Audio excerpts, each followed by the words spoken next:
Hopefully, this is not another video on personal branding. After all, those two words sandwiched together are now a new buzz phrase. Personal branding is all over the internet. Just run a quick Google search or a YouTube search, and you will see thousands of experts proclaiming that they have the secret sauce for you to build a powerful personal brand. Hopefully, today I will share with you some tips that will help you define how you want your personal brand to be seen, and the 5 things that all irresistible brands do naturally to connect to their ideal clients. Want to know what they are? Stay tuned and don't forget to hit that like or subscribe.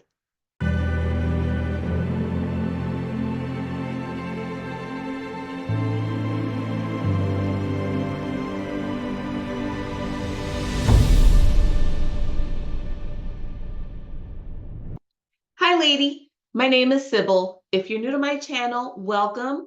If you are not new, then welcome back. Thanks for tuning in. For those of you who don't know me, I'm an HR executive turned brand strategist and business consultant.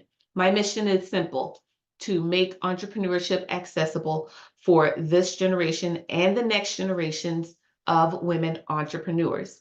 There is no excuse not to have knowledge. And so on this channel, we talk strategy, knowledge, wisdom, all things business, and why every woman should be the authority in an industry that they love. So if that's you, let's get started. Most people drift through their lives and careers, not realizing that they are building a brand. What we fail to realize is whatever people know us for, that's the brand. The real question is, what are you going to do about it? What if you don't like what people remember about you? So today I want to dive in because ultimately, with 8 billion people around the globe, it can feel really noisy to figure out ways to stand out. Everyone's got a secret sauce or a recipe for success, but in the words of one of my pastors, it's about the dirt that has to do the work. And I talk about ways to get our hands dirty. I mean, cleanly, but dirty when it comes to building businesses. And it's the boring stuff that no one talks about that helps build memorable brands. So, first, what is personal branding? There are a lot of definitions that are floating around the interwebs on what a personal brand is. And one that stuck out for me that I'm going to read: it is the art of intentionally crafting and influencing how the world perceives you. Back in the day, we used to call that your resume and your reputation, because ultimately we could show up in the workplace, hand someone our resume, smile really big, talk a fast game, and then get hired or secure the next client. But now, in today's society where we have access to a global market, that means global visibility challenges. So, what are some things that you can start doing today to help your personal brand stand out as well as your business? Let's talk about it for a second. I recently read a book called Key Person of Influence that is written by Daniel Priestley. He also has a course that talks about ways to be a key person of influence. But what he talked about was really golden.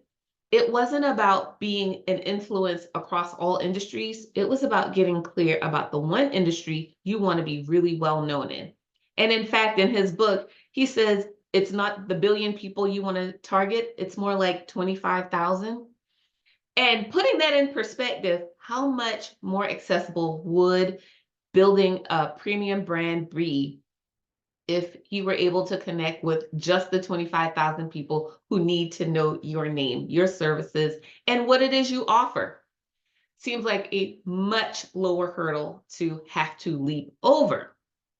So how do you become a key person of influence? How do you build a premium brand? How do you stand out from what seems to be a really super crowded market? Well, like I said, first things first, get clear about what a personal brand means to you. It is why I recommend to every single woman that I work with all of the content on what personal branding is, what is it going to mean for you? I'm going to share my definition with you, and this is the one that I use. It's in my business plan. It's Everything that I do when I decide whether or not I'm posting content or writing another blog, this is the core of what I believe personal branding is and how it resonated for me. Personal branding. Personal branding is a reflection of your core. I was writing this thing to myself, so you'll see where I'm going with this. But for you, it should be a reflection of your core.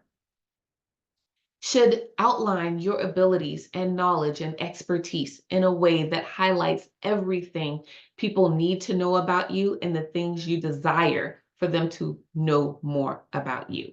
Personal branding is about beliefs, not only in your skill set, but also the outcomes of every single thing you are able to do while you serve. It aligns your skills with the perceived value of what you're offering in a way that resonates with your ideal clients. It helps create a picture in someone's mind about the discernible and distinctive advantages that only you can bring when you show up as your best you, when you show up as the essence of you. So that is my Sybil definition of personal branding. But what's yours? Feel free to pop it in the chat. I love to see what you describe as your personal brand while you're developing your message. So now that we've talked about what a personal brand is, let's talk about the 5 things that I've seen elite brands do. These are brands that are simply irresistible. They play into the art and psychology and science of how we make decisions, and they manage to capture all of our emotions and everything that we desire in life inside their brand imaging. Now, this is not the video on brand archetypes, that's for another lesson, but these 5 things help separate them from everyone else. And quite frankly, while we're talking about it, these are very specific to people who have to sell themselves. This is not the same thing as branding a product, because if you brand a product with the right price and tell enough people, eventually someone will buy.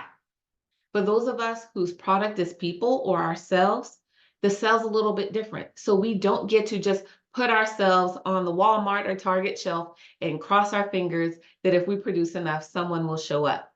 It's so much deeper than that. And that's why these 5 things are crucial. So, number 1, establish trust and credibility.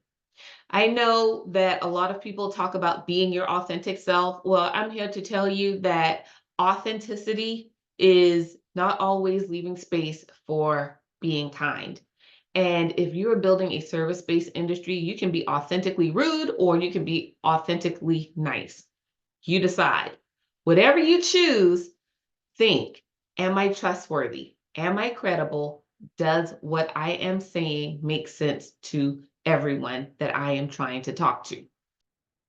When your audience realizes that you are trustworthy, that you are credible, and you are found of useful information, it becomes much easier to ask for the business or ask for more of their attention. Number 2, elite brands and irresistible brands differentiate in the market, and not just for differentiating's sake. They have figured out the one thing that makes them so special that no one else can do it. Their unique combination of skill set plus personality plus expertise combines to form what is a differentiated brand. And again, we toss around the word differentiating a lot in this space. But when you differentiate with purpose, when you differentiate with passion, it will automatically set you apart because you will realize what your highest value skill sets are. And then you're able to price to that skill set, should you choose to. Premium pricing models are not for everyone. Number 3, irresistible brands are able to establish an emotional connection to their audiences. Through doing that, they form a deeper bond and connection to their audiences.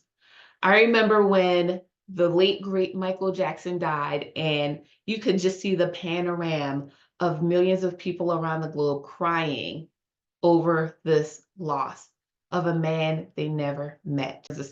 That is the power of an irresistible brand. Love him, hate him, agree, disagree. He went down in history as one of the best. Remember what I said about being the one? This is a prime example.